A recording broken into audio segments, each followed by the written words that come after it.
What to the Slave is the 4th of July. Full speech by Frederick Douglass, narrated. This is Burden of History. Thank you for helping this channel grow. To honor that milestone, we're sharing one of the most important speeches ever delivered in American history, in full. This is Frederick Douglass, 1852, a free black man, a former slave, and a fearless truth teller, speaking directly to a white audience on the 4th of July. No filters, no cuts. Just his words read aloud. Because truth still matters. Fellow citizens, pardon me. Allow me to ask, why am I called upon to speak here today? What have I, or those I represent, to do with your national independence? Are the great principles of political freedom and natural justice, embodied in that Declaration of Independence, extended to us?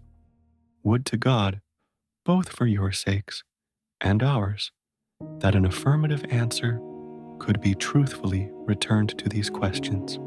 Then would my task be light, and my burden easy and delightful. But such is not the case. I say it with a sad sense of the disparity between us. I am not included within the pale of this glorious anniversary. Your high independence only reveals the immeasurable distance between us. The blessings in which you this day rejoice are not enjoyed in common. This 4th of July is yours, not mine. You may rejoice.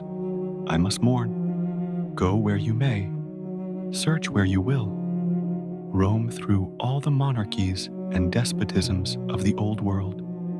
Travel through South America. Search out every abuse. And when you have found the last, lay your facts by the side of the everyday practices of this nation, and you will say with me that, for revolting barbarity and shameless hypocrisy, America reigns without a rival.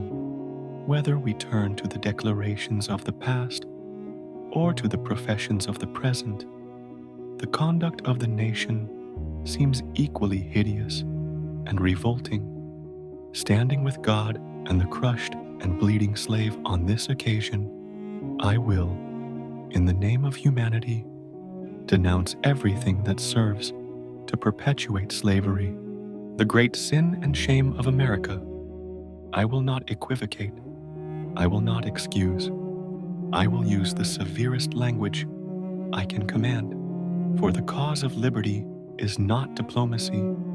It is plain, blunt, honest truth.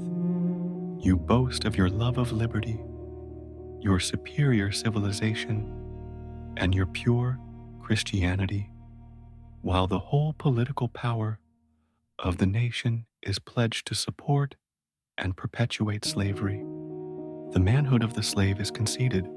It is admitted in the fact that Southern statute books are covered with enactments forbidding, under severe fines and penalties, the teaching of the slave to read or to write. When you can point to any such laws in reference to the beasts of the field, then I may consent to argue the manhood of the slave. But let me ask, what, to the American slave, is your 4th of July?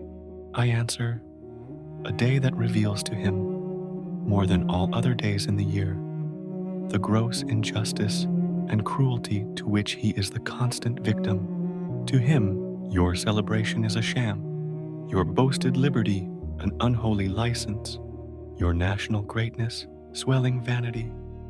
Your sounds of rejoicing are empty and heartless.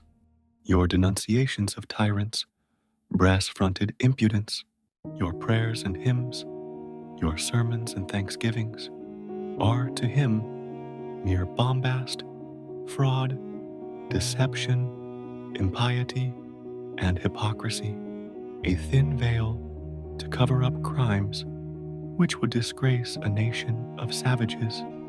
There is not a nation on the earth guilty of practices more shocking and bloody than are the people of the United States at this very hour. You profess to believe that, of one blood, God made all nations of men to dwell on the face of the earth. You declare Before the world, your love of liberty and your superior civilization, yet you hold millions of your fellow men in bondage.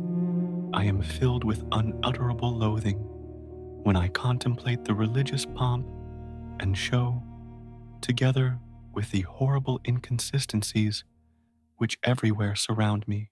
The slave auctioneer's bell and the church-going bell chime in with each other. The man who wields the blood-clotted whip during the week fills the pulpit on Sunday. He who sells my sister for purposes of prostitution passes for a pious man.